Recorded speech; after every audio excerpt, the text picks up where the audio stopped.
नमस्कार, मी श्रुतिका। माझ्या यूट्यूब चॅनलमध्ये तुमचं खूप खूप मनापासून स्वागत आहे। तर आज आपण बघणार आहोत अतिशय मस्त कुरकुरीत आणि एकदम इझी झटपट होणारी रेसिपी, ती म्हणजे कोथिंबीर वडी।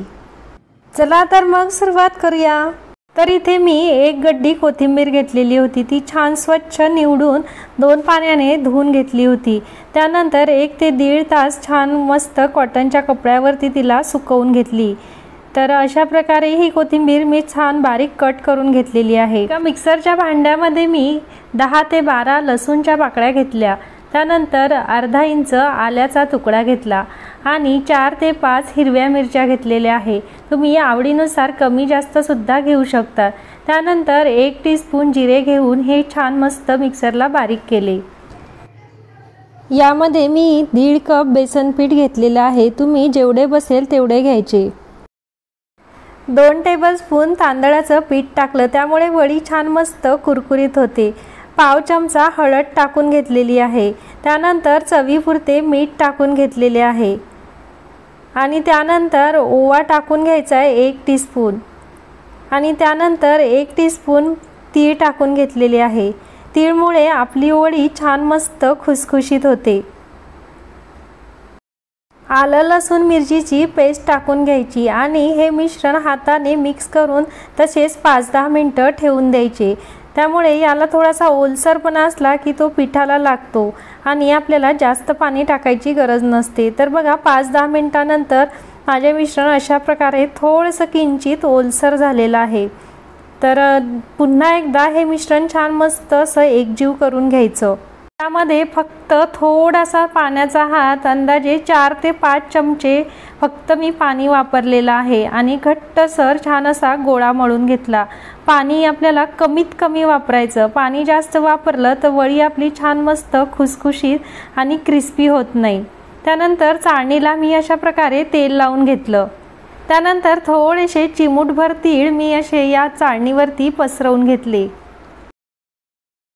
नंतर कोथिंबीरीचा भिजवलेला गोळा अशा प्रकारे मी चाळणीवरती छान एकसमान पसरवून घेतला।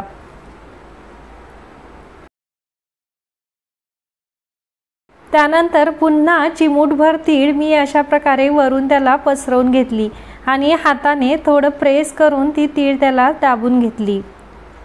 असे केल्याने वडी आपली दिसायला तर सुंदर आकर्षकच दिसते, पण चवीला पण छान मस्त स्वादिष्ट लागते।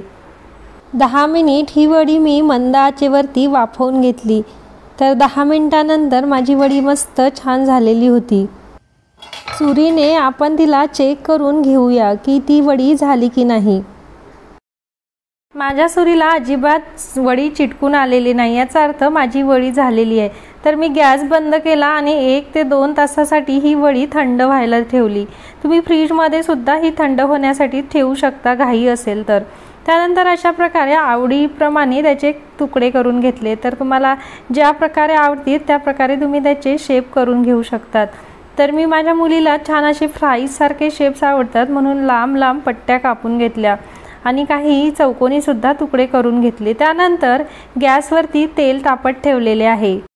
त्यानंतर मध्यम आचेवरती ह्या वड्या आपल्याला तळून घ्यायच्या। तर अशा प्रकारे मी ह्या वड्या मध्यम आचेवरती तळून घेणार आहे। तर गॅस हा जास्त मोठा सुद्धा ठेवायचा नाही किंवा कमी सुद्धा ठेवायचा नाही।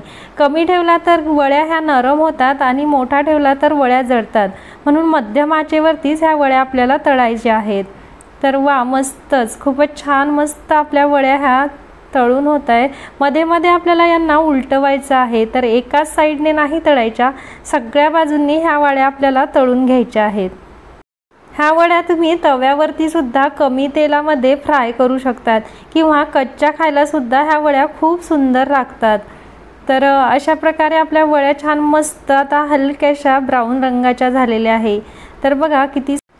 तर अशा ह्या वड्या तुम्ही सॉस सोबत सुद्धा खाऊ शकतात किंवा अशा सुद्धा खायला खूप सुंदर लागतात आणि लहान मुलांना तर अतिशय आवडतात। अशा ह्या टेस्टी आणि आपल्या घरच्या साहित्यात पण झटपट होणाऱ्या कोथिंबीर वड्या तयार आहेत। तर तुम्हाला आवडल्या असेल तर नक्की ट्राय करा आणि माझी रेसिपी तुम्हाला आवडत असेल तर लाईक करा, शेअर करा आणि सबस्क्राईब करा। बघा किती छान मस्त खुसखुशीत आपली वडी तयार झालेली आहे। चला तर मग पुन्हा भेटूया नवीन एका रेसिपी सोबत। तोपर्यंत धन्यवाद, बाय बाय।